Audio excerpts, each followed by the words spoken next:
بسم اللہ الرحمن الرحیم۔ السلام علیکم، میں سمیع ابراہیم اور آپ دیکھ رہے ہیں ہمارا یوٹیوب اور فیس بک چینل۔ یوم عاشور ہے آج، اور عالم اسلام آج اہل بیت کے غم میں ڈوبا ہوا ہے۔ اور میں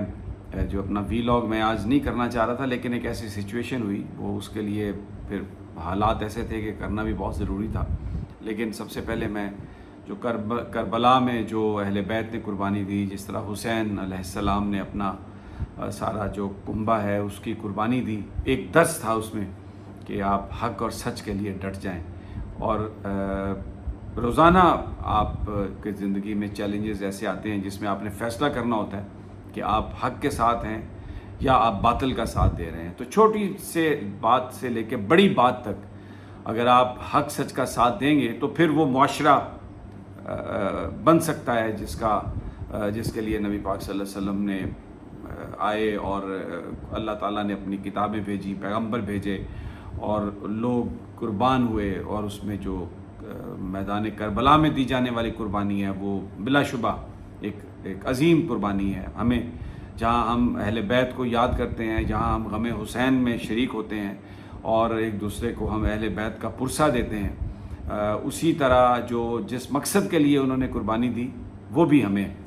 اس کو بھی اپنے مد نظر رکھنا چاہیے۔ اور بس اصل بات یہ ہے کہ یزید تھا اور حسین ہے، اور حسین جب تک یہ دنیا قائم ہے رہے گا۔ اب میں جو ویلاگ جس پہ کرنا چاہتا ہوں آج کے دن، کل انہوں نے ایک انٹرویو کیا، 9 محرم تھی، شاہ زیب خانزادہ صاحب نے شبر رضوی صاحب کا،